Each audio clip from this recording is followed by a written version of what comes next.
Well, I've been a journalist for about 25 years, and I was educated to lie, to betray, and not to tell the truth to the public.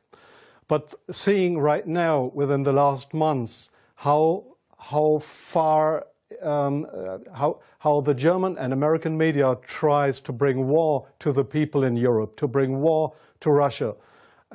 This is a point of no return, and I'm going to stand up and say it is not right what I have done in the past, to manipulate people, to make propaganda against Russia, and it is not right what my colleagues do and have done in the past, because they are bribed to betray the people, not only in Germany, all over Europe. The reason writing this book was that I am very fearful of a new war in Europe, and I don't like to have this situation again, because war is never coming from itself. There is always people behind it to push for war.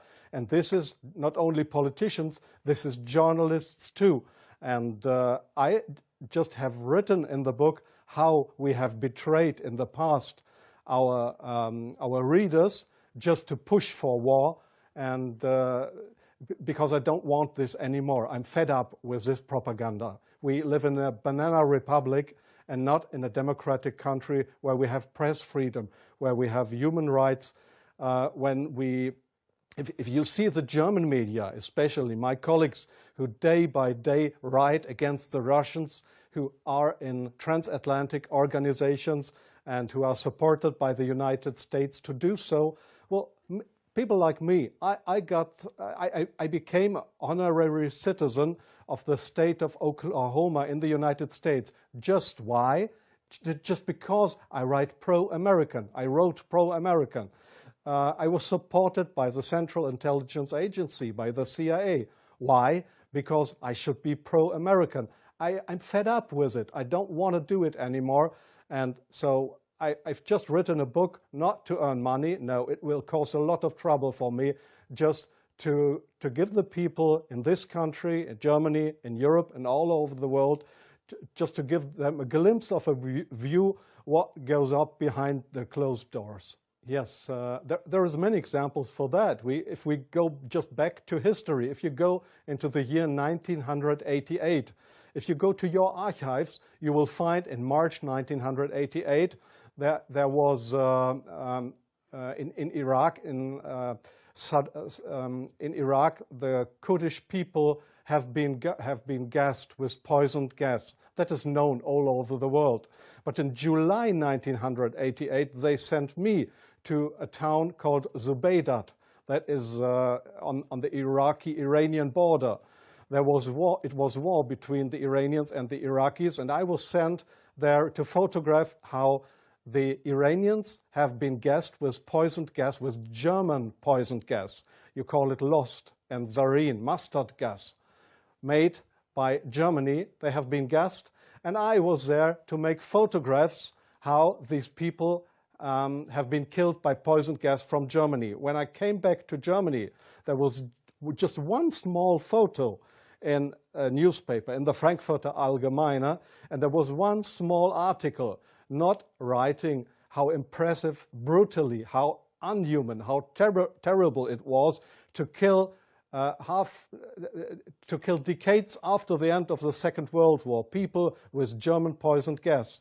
So this was a situation I feel misused for having been there and just to give a documentary what has been done, but not being allowed to cry out to the world what we have done behind closed doors. Up to today, it's not well known in the public that with German public gas, there have been hundreds or thousands of people gassed in this city of Zubaydat. Now, you ask, what have I done for intelligence agencies? So, please see, most of the journalists you see in foreign countries, they claim to be journalists, and they might be journalists, European or American journalists, but many of them, like me in the past, are so-called non-official cover. That's what the Americans call that. I have been a non-official cover. Non-official cover means what? It means you too work for an intelligence agency. You help them if they want you to help them,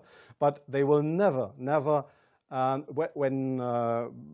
you are locked, or when they find out that you are not only a journalist but a spy too, they will never say, "Oh, this was one of our guys." They will not know you. That means non-official cover. So I have helped them in several situations, and I feel ashamed for that too now. Like I feel ashamed that I have worked for a very recommended newspaper like the Frankfurter Allgemeine, because I was bribed by billionaires, I was bribed by the Americans not to report exactly the truth, but I just imagined in my car while I was driving to this interview, I just tried to work out in my brain what would have happened if I would have written a pro-Russian article in the Frankfurter Allgemeine. Well, I don't know what would have happened, but we were all educated to write pro-European, pro-American, but please, not pro-Russian. So I'm very sorry for that, but this is not what I understand for democracy and for press freedom. I'm very sorry for that. Well, yes, I understand your question very well. Germany is still a kind of a colony of the United States. You see that in many points, like the majority of the Germans don't want to have nukes in our country, but we still have American nukes. So we are still a kind of a colony of the Americans. And being a colony, it is very easy to approach young journalists through what is very important here is transatlantic organizations. All journalists from really respected and recommended big German newspapers, magazines, radio stations, TV stations, they are all members or guests of those big transatlantic organizations. And there, in these transatlantic organizations, you are approached to be pro-American, and there is nobody coming to you and saying, "Well, we are the Central Intelligence Agency. Would you like to work for us?" No, this is not the case how it happens. What they do, these transatlantic organizations, is they invite you for seeing the United States. They pay for that. They pay all your expenses and everything. So you are bribed. You get more and more corrupt, because they make you good contacts. You won't know that those good contacts are, let's say, non-official covers, or officially people working for Central Intelligence Agency or other American agencies. So you make friends. You think they are friends, and you cooperate with them. They ask you, "Well, could you do me this favor? Could you do me that favor?" And so your brain more and more is brainwashed through these guys. And your question was, is this only the case with German journalists? No, I think it is especially the case with British journalists, because they have a much closer relationship. It is especially the case with Israelis, of course, with French journalists for a part, not that big as with German or with British journalists. It is the case for Australian journalists, for journalists from New Zealand, from Taiwan, from, well, there is many countries in the Arab world, like Jordan, for example, like Oman, the Sultanate of Oman. There is many countries where this happens, where you find people to claim they are respected journalists, but if you look behind them, you'll find they are puppets on a string of the Central Intelligence Agency. I'm sorry in interrupting you. I'll give you one example.